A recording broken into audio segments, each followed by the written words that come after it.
बंधुओं मानिए ये जीवन भी एक यात्रा है। ये जीवन एक यात्रा है। यात्रा शुरू करते ही हम छोटे होते हैं, बहुत छोटे नन्हे मुन्ने होकर के बालक जन्म लेता है महाराज। धीरे धीरे बढ़ता है।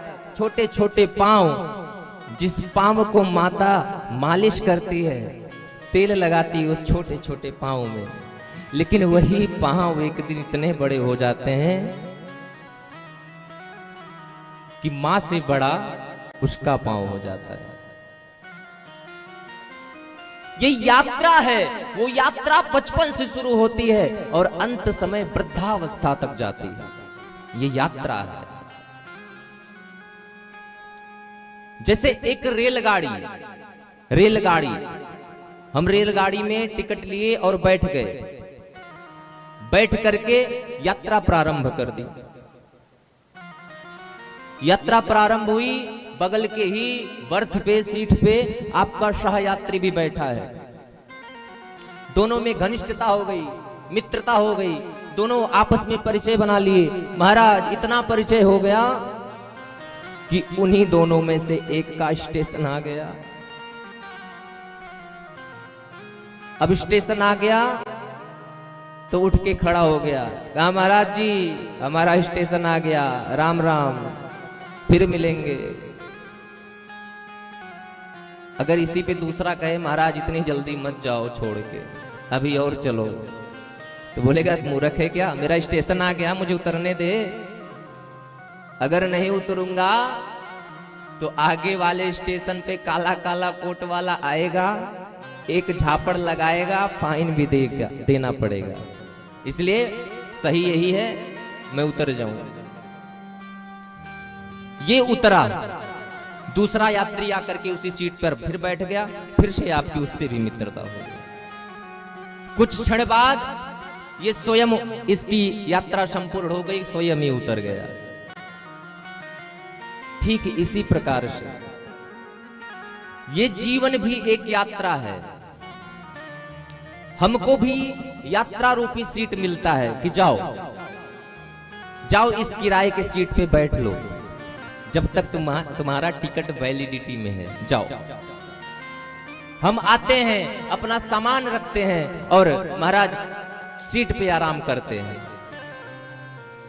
लेकिन वो सीट हम कब अपना मान लेते हैं पता नहीं चलता है। कोई अगर हाथ भी रख दे तो झटकार करे, हटो हमारा है सीट, रिजर्वेशन कराए हैं। सो महाराज उसी सीट तो जब तक है, सीट कब तक है, जब तक आपका टिकट वैलिड है, जब तक आपका गंतव्य नहीं आ जाता है तब तक आपका वो सीट वैलिड है। नहीं तो आगे उस स्टेशन से दूसरा यात्री फिर से चढ़ेगा। ध्यान से सुनिएगा, कथा गूढ़ है। अगर आपका स्टेशन आ गया और आप नहीं उतरे तो फिर फाइन देना पड़ेगा और टीटी मारेगा भी। इसी तरह से ये शरीर भी हमें किराए पे मिला है। हमने धन रूपी पुण्य जमा करके भगवान के पास जब हम गए तो धन रूपी पुण्य रूपी धन हम उनको दिए कि महाराज हमने इतना पुण्य करके मैं आया हूं। तो वहां पे आपका सब खाता बही खाता जांच होता है और तब कहा जाता है अब जाओ, तुम्हारा पुण्य इतना है कि तुम मनुष्य तन में जाओगे। 84 लाख योनियों में सबसे ज्यादा पसंद किया जाने वाला मनुष्य तन है। तो तुम्हारा पुण्य खूब है भैया, इसलिए तुम मनुष्य तन पाओगे। हम आ जाते हैं, अपने सीट पे बाकायदा बैठ जाते हैं, लेकिन उसी सीट के बगल वाले सहयात्री से कब हमारी मित्रता हो जाती है, कब प्रेम बढ़ जाता है, कब माया बढ़ जाती है, हमें नहीं पता चलता। तो ये बगल वाला यात्री कौन है? बोले ये बगल वाला यात्री हमारा अपना बेटा, हमारी अपनी पत्नी, हमारा अपना भतीजा, हमारा अपना भांजा, ये सब बगल वाली सीट के यात्री। कब इनसे माया लग गया, कब इनसे प्रेम हो गया, कोई पता नहीं। बगल वाली सीट पे पिता भी हैं, बगल वाली सहयात्री माता भी है। लेकिन यात्रा तो प्रारंभ हो गई, लेकिन चलते चलते पिताजी का गंतव्य आ गया।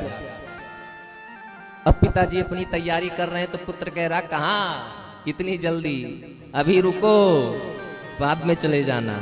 अगर पिता सही है तो कहेगा स्टेशन से पहले ही अपनी सामग्री बांध लेनी चाहिए। नहीं महाराज, टिकट ट्रेन छूटने का, ट्रेन स्टेशन छूटने का भी धोखा हो जाता है। इसलिए यदि वो पिता सही है तो जल्दी जल्दी अपना सामान बांध करके तैयार, महाराज हम तैयार हैं, स्टेशन आने दो। बिल्कुल ठीक इसी तरह जैसे कोई सही व्यक्ति, भक्तवान व्यक्ति समय आने से पहले, अंत समय आने से पहले भगत बन जाता है, भक्ति करता है, भजन करता है। ये क्या है? ये अपना सामान बांधना है, तैयारी करना है।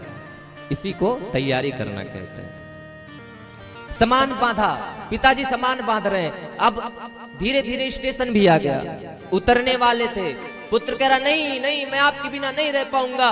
सहयात्री कह रहा ए भैया कहाँ जा रहे हो? अरे इतने देर बैठे थे, कहाँ भाग रहे हो?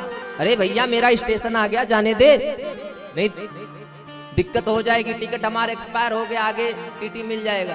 काला काला कोट वाला ये कौन है? बोले यम के दूत हैं। अगर सही तरीके से उतर गए तब तो सही से उतर जाओगे, नहीं तो काला काला कोट वाला अर्थात यम के दूत आएंगे, कोड़े मारेंगे और लेके जाएंगे। वहां पर जुर्माना भी लिख देंगे, आ नहीं रहा था, जबरदस्ती लाया हूं, एक दंड और लगाओ। इसलिए सात्विक यात्री वही है, सही यात्री वही है जो स्टेशन आने के पहले ही अपना पेटी बांध ले। पिताजी स्टेशन आ गया, वो उतर गए। अब उसी में दूसरा यात्री आ गया। बोले कौन? बोला उसका पुत्र आ गया, नया यात्री। पुत्र आ गया, भतीजा आ गया, भांजा आ गया, सब नए नए भर रहे हैं यात्री। फिर से इनमें इतना प्रगाढ़ता हो गई। अब की बार महाराज स्वयं का स्टेशन आ गया, खुद का स्टेशन आ गया। यदि आत्मबोध है तो आप भी तैयारी करेंगे। यदि आत्मबोध नहीं है, ज्ञान नहीं है, भजन की प्रगाढ़ता नहीं है, तो आप भी सोचेंगे कि एक स्टेशन और आगे चला जाए। अगर ये सोच के स्टेशन मिस किया तो फिर आगे कोड़े पड़ेंगे। तो महाराज ये जीवन ही रेल यात्रा है। आप रेल यात्रा से अपने जीवन जीने की शैली सीख सकते हैं। बोलो राधे राधे।